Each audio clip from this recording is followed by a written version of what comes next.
말씀드렸듯이 오늘 하늘표기는 강정구 교우께서 먼저 해주십니다. 역사를 통하여 들려주신 하나님의 말씀을 우리가 들을 수 있을 것입니다.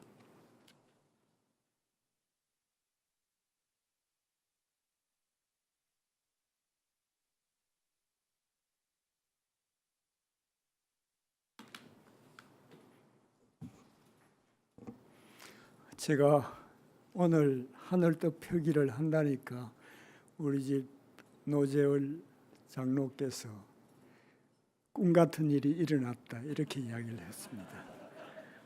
갑자기 저도 성령이 충만한 것 같습니다.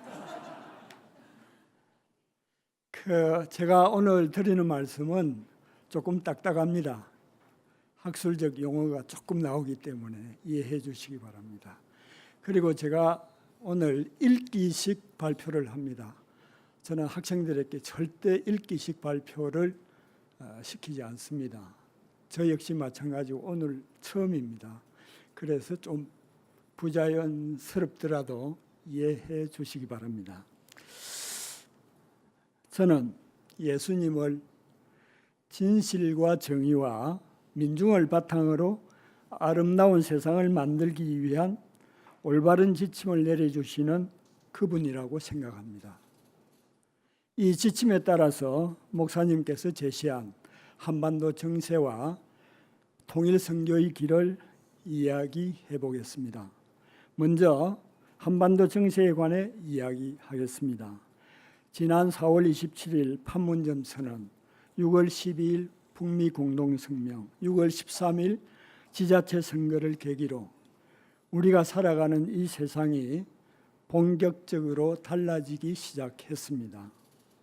곧 6.12 북미 공동성명으로 외적인 탈냉전이 본격화되고 4.27 판문점 선언과 6.13 지자체 선거로 내적인 탈냉전이 본격화되기 시작한 것입니다. 이는 경천동지할 변화이면서 역사의 아름다운 발전을 이끌어낼 강력한 추동력이 될 것입니다. 곧 한반도의 본격적인 평화와 통일의 시대가 열리게 될 것입니다. 6.12로는 무엇보다 한반도가 전쟁 위기에서 벗어나 우리 7천만 민족의 생명권이 보장받을 수 있게 될 것입니다. 또한 절대 성역인 주한미군 철수 이야기가 미국 대통령과 미국 국방장관 입에서 자연스럽게 나왔습니다. 또 1976년부터 해마다 세계 최대 규모로 진행되던 한미연합전쟁연습이 북측을 자극하는 도발적인 훈련이라는 점을 시인을 했고 또 중단한다고 했습니다. 바로 트럼프 대통령과 주한미군 사령관의 입에서 나온 말입니다. 1976년부터 지금까지 무려 40년 이상 방어훈련이라고 한국과 미국이 앵무새처럼 외쳐오던 거짓말이 미국의 입을 통해서 탄로가 난 셈입니다. 또 이 위협에 언제나 노심초사하면서 이의 중단을 요구해왔던 북측의 주장이 타당하다는 것을 인정한 셈입니다. 진실이 진실로 자리 잡게 되었습니다. 작년의 화급한 전쟁 위기, 그 끔찍스러운 공포의 일련은 다시 되풀이되어서는 절대 안 될 일입니다. 여러분은 잘 모르시겠지만도 6.25 이후 한반도는 최소한도 10번 이상의 아슬아슬한 전쟁 위기가 있어 왔습니다. 이런 위기 속에서도 미국의 핵전담 대사였던 갈루치의 말처럼 전쟁으로 폭발하지 않았던 게 기적이라고 봐야 할 정도입니다. 이제 우리는 73년 만에 맞이한 이 평화의 시대에 평화를 제도화하고 정착화하여 다시는 한반도에 전쟁 위기가 재발하지 않도록 매듭을 지어야 할 민족사적 과제를 짊어지고 있습니다. 이제 73년 만에 맞이한 73년 만에 맞이한 엄청난 역사적 전환을 가져온 주역들에 대한 이야기를 해보겠습니다. 장기 구조적 측면에서 이 획기적 전환을 가져온 출발은 무엇보다도 북측의 핵무력 완성과 평화 이행 선언입니다. 또 단기 행위적 측면에서는 우리 문재인 대통령의 평창 평화올림픽 만들기와 한반도 전쟁 막기의 전략과 정책입니다. 또한 미국의 전통이나 주류와는 아주 거리가 먼 트럼프 대통령의 결단입니다. 곧 이 세 가지가 서로 결합해서 4.27 판문점 선언과 6.12 북미 공동성명이 나올 수 있었던 것입니다. 저는 작년 평화소모임, 재작년에도 그랬죠. 평화소모임 발표에서 북측은 오바마 말기에 핵시험과 미사일 시험을 집중해서 미국 본토를 위협할 단계까지 거의 와서 미국의 협상을 제안할 것이라고 말해왔습니다. 또 이 전략은 북측의 입장에서는 가장 합리적인 선택이라고 몇 번이나 되풀이했습니다. 왜냐하면 미국이 직접적인 위협을 받지 않으면 한반도 긴장 조성은 미국에게는 꽃놀이패가 되기 때문입니다. 또한 오바마라는 사람은 최소한 임기 말기에 북측의 핵시험을 핑계로 전쟁을 벌일 정도로 전쟁광은 아니기 때문입니다. 이 주장을 민주당 국제토론회에서 말했더니 사회를 보던 문정인 교수가 너무 급진적이라고 했습니다. 급진적이 아니라 북측의 입장에서는 당연하고 합리적인 판단이라고 생각합니다. 미국은 2차 대전 이후 지금까지 미국 본토가 직접적인 위협을 받은 적이 단 2번 있었습니다. 첫째는 1962년 10월 쿠바 미사일 위기 때입니다. 둘째는 북측이 작년 9월 수소폭탄 시험과 11월 ICBM 시험 성공을 통해 미국 동부의 수백만이 죽을 수 있는 북측의 핵 미사일 사정권에 들어왔을 때부터입니다. 미국이 이런 위협을 느끼지 않았다면 협상에 나올 리가 없습니다.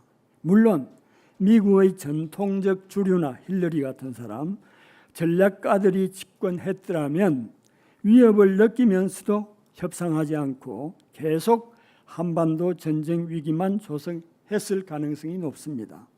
또한 저는 평화소모임 발표에서 힐러리가 당선되면 한반도는 장기 구조적 위기 속에서 벗어날 수가 없다고 보았습니다.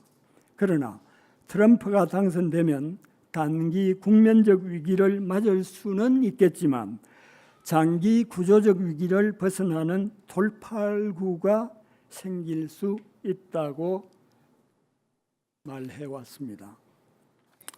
트럼프가 미국의 표준 우등생이 아닌 기발한 발상을 하는 특기생이기 때문에 한반도가 전기를 맞은 셈입니다. 저는 우등생을 별로 좋아하지 않습니다. 우리 모두 이 세 분의 결단을 높게 평가하면서 이 기조가 지속될 수밖에 없도록 밀어주고 이끌어 주어야 하겠습니다. 그래서 미국이 합의나 협정을 일방적으로 파기하던 지난날의 못된 짓거리를 이제는 불가역적으로 못하도록 만들어야 합니다. 쐐기를 박아야 합니다. 이제 4.27과 6.12를 통한 내적인 탈냉전에 관해 간략하게 말씀드리겠습니다. 4.27을 통해서는 위로부터의 내적 탈냉전은, 6.12를 통해서는 밑으로부터의 탈냉전을 본격화했습니다. 너무나 당연한 결과지만 한국 사회의 냉전 수구, 숙미 반북의 천병이고 마지막 보류인 자유한국당이 대구 경북 지역을 제외하고 거의 전멸한 게 이번 선거입니다. 이들의 원조라고 할 수 있는 박정희와 박근혜의 고향인 구미에서도 자유한국당이 패배하고 민주당이 시장으로 당선되었습니다. 이 결과 자유한국당은 이제는 더 이상 수구냉전식으로 빨갱이몰이, 종북 타령, 북측을 무조건 배격하는 맹목적 반북주의를 펼치지 않겠다고 선언을 할 정도입니다. 외적인 탈냉전도 내적인 탈냉전의 뒷받침이 없으면 그 성과를 기대하기 힘듭니다. 이제 우리의 과제는 외적으로는 미국이 북미 공동성명을 되짚지 못하도록, 곧 자기들이 좋아하는 말이죠, 불가역적이 되도록 쐐기를 박는 것입니다.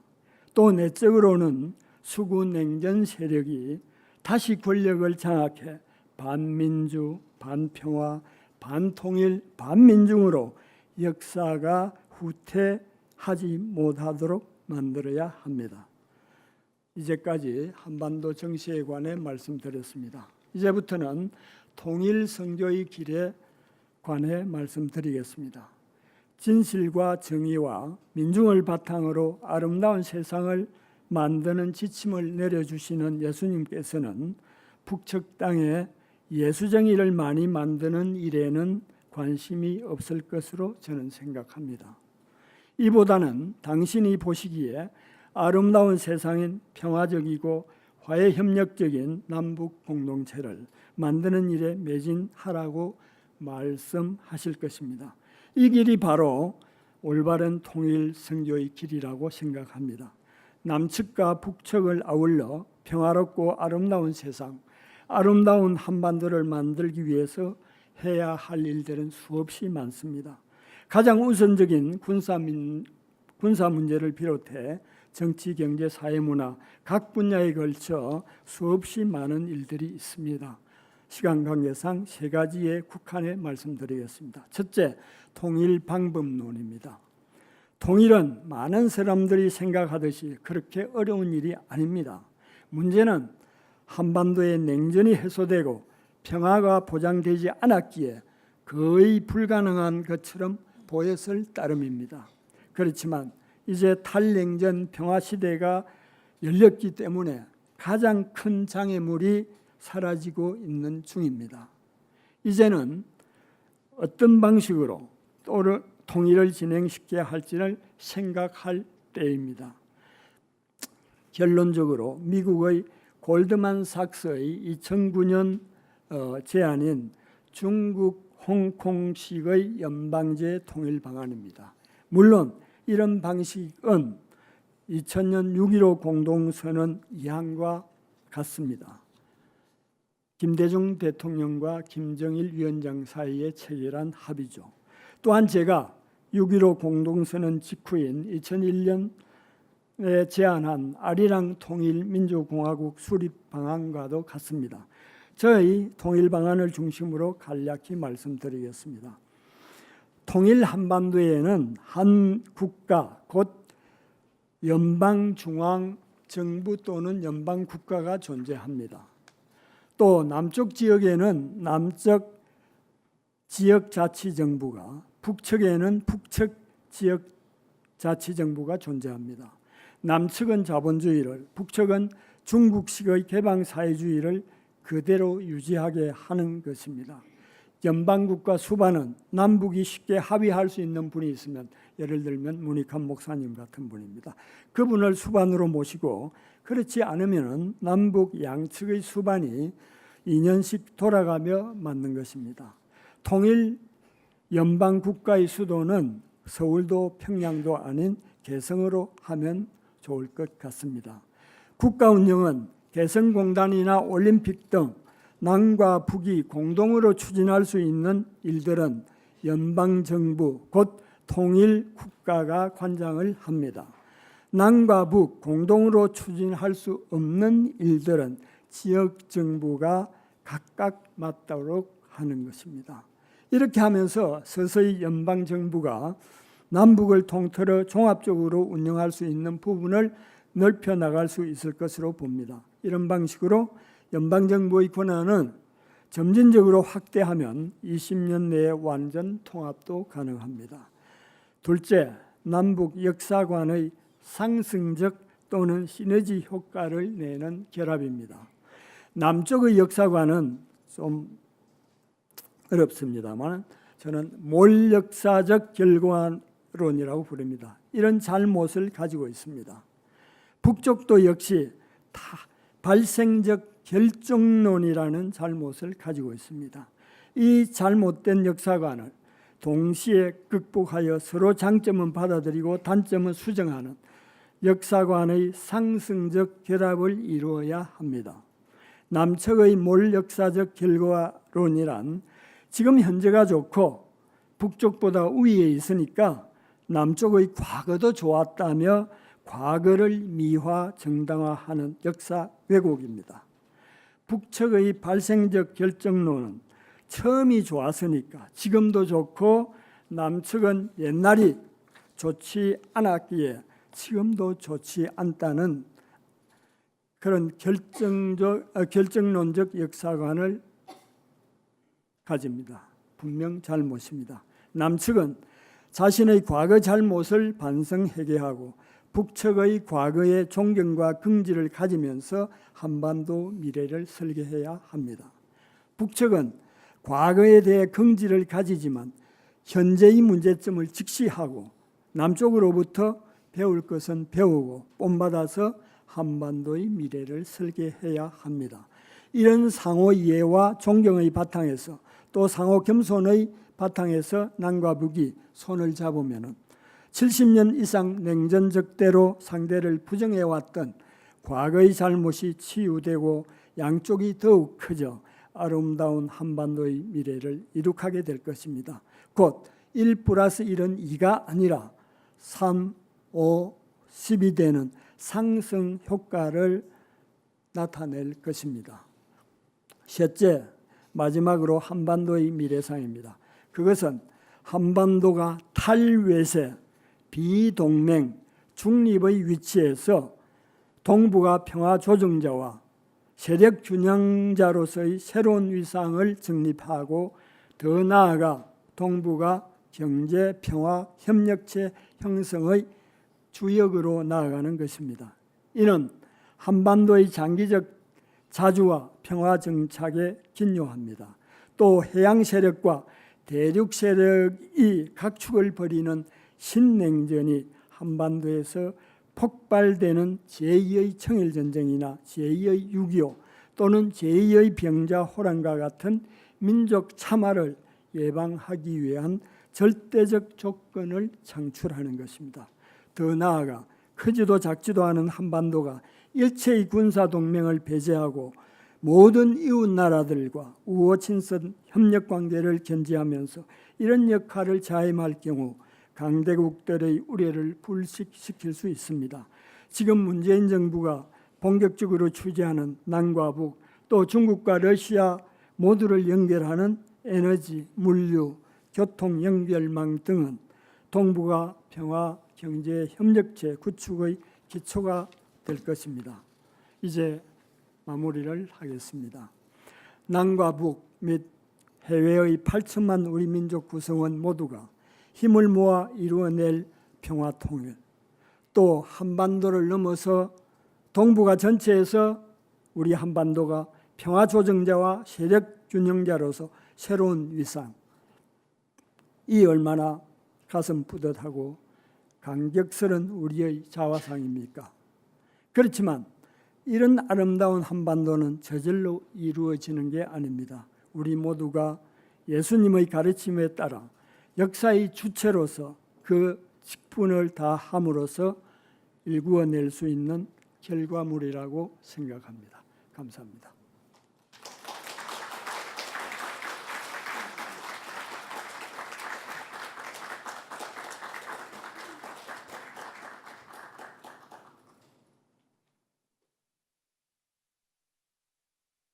감사합니다. 창조적 사건은 우등생이 아니라 특기생이 열어간다는 독특한 해석을 잘 배웠습니다.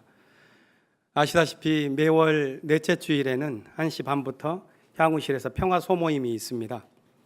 한국 사회에서 남북의 통일을 공부하고 배우는 여러 포럼들이 있는데 그것과 견주어 볼 때에도 전혀 손색이 없는 중요한 모임이 이루어지는데요.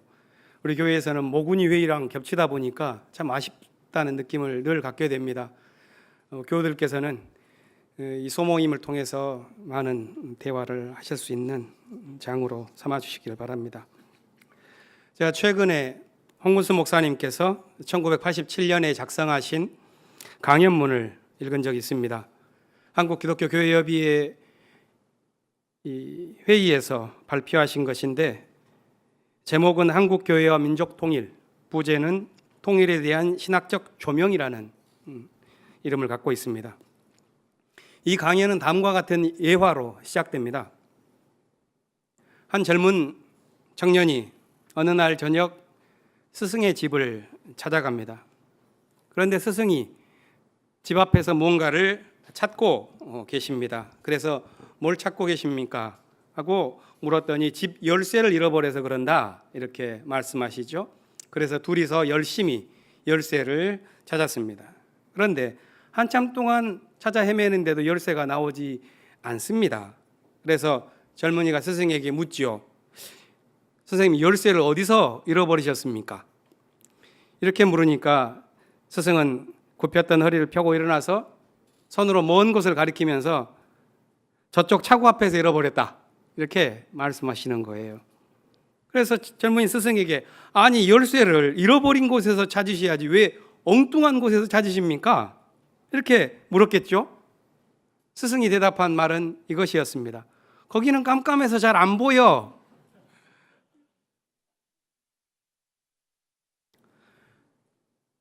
홍 목사님은 이 예화를 통해서 두 가지를 물었던 것입니다. 첫째는 잃어버린 통일을 어디에서 찾아야 하느냐 하는 역사의식에 관한 질문이고, 두 번째는 우리도 잃어버린 곳에서 찾지 않고 그저 화나고 편리한 곳에서 찾고 있는 것은 아닌가 하는 우리 삶의 방식에 대한 질문입니다. 통일을 잃어버린 곳이 어딘가? 그것은 외세가 우리 민족을 나누기 시작한 지점이고 외세를 등에 업은 자들이 국민들 위에 군림하면서 분단을 고착화시켜왔던 과정입니다. 이 땅에서 번갈아가면서 등장했던 독재 정권은 정권 유지를 위해서 분단을 활용하기만 했죠. 통일을 원하지도 않았고 통일을 할 능력을 기르지도 않았습니다. 우리 국민들은 그 사실을 긴 역사를 통하여 뼈아프게 깨달았고 직접 나서지 않으면 안 된다는 사실을 배웠습니다. 그래서 지지난 겨울 촛불혁명을 통해서 마침내 이전과는 다른 방식으로 정권을 세웠습니다.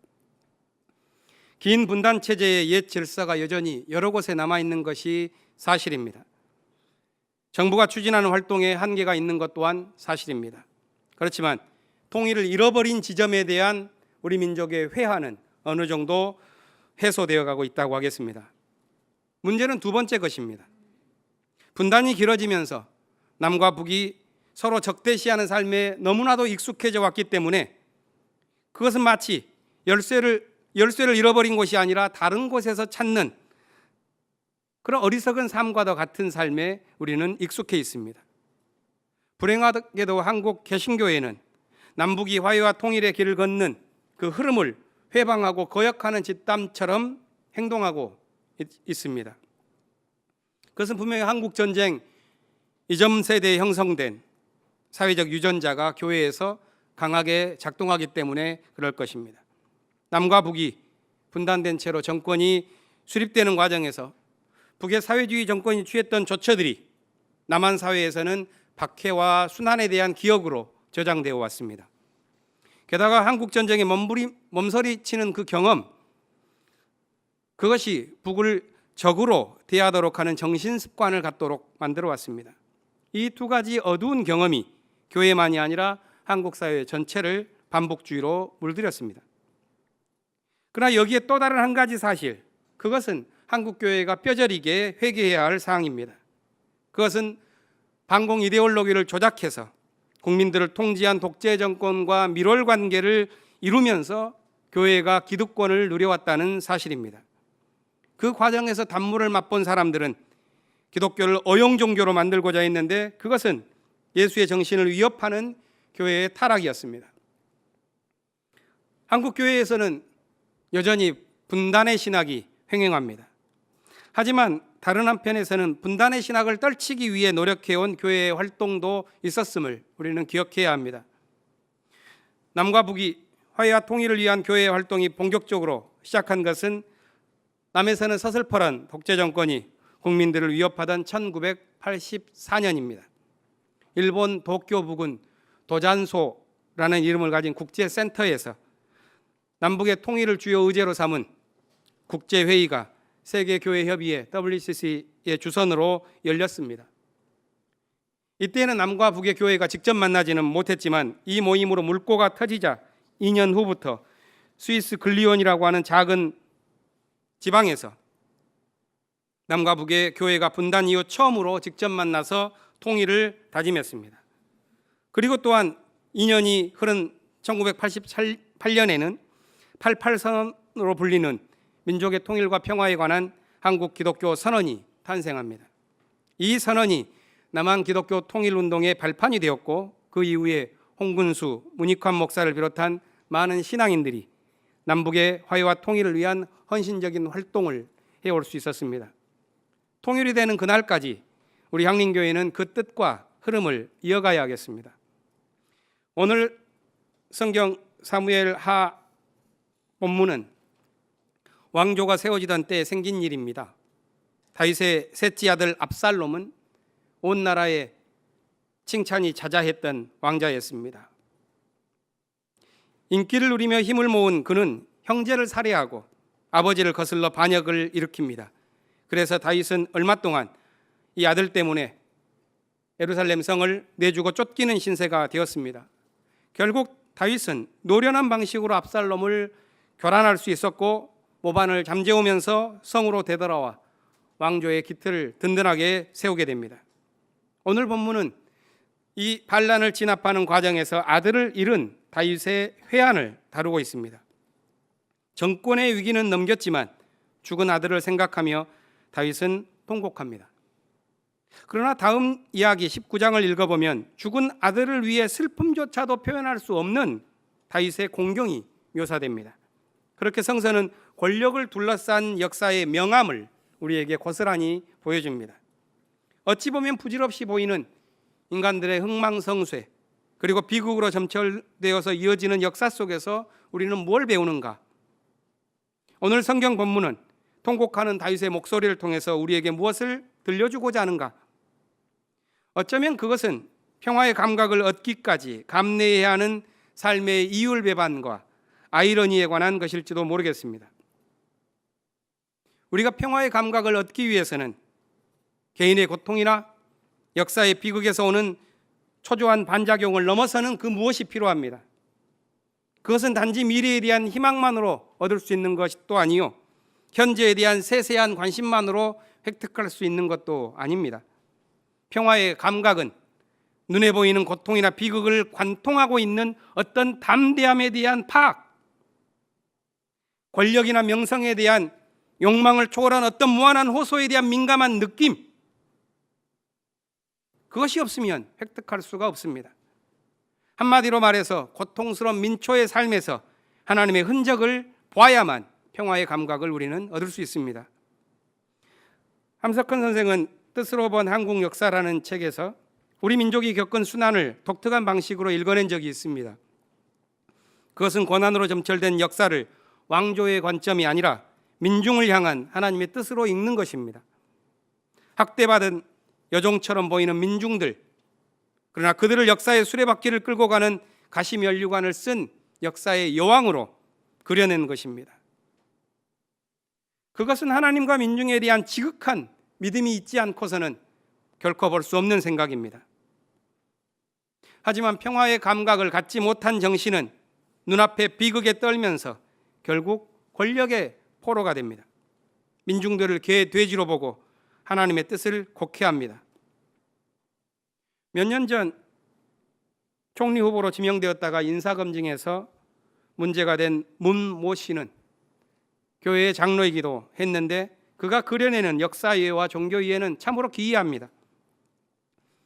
그는 조선민족의 게으름을 고치기 위해서 하나님이 일본 식민 지배를 받게 했다고 발언하기도 하였고, 그런 민족성으로 독립을 했으면 한반도 전체가 공산화됐을 것이기 때문에 하나님이 이것을 막기 위해서 남북 분단을 시켰다는 논리를 대기도 했습니다.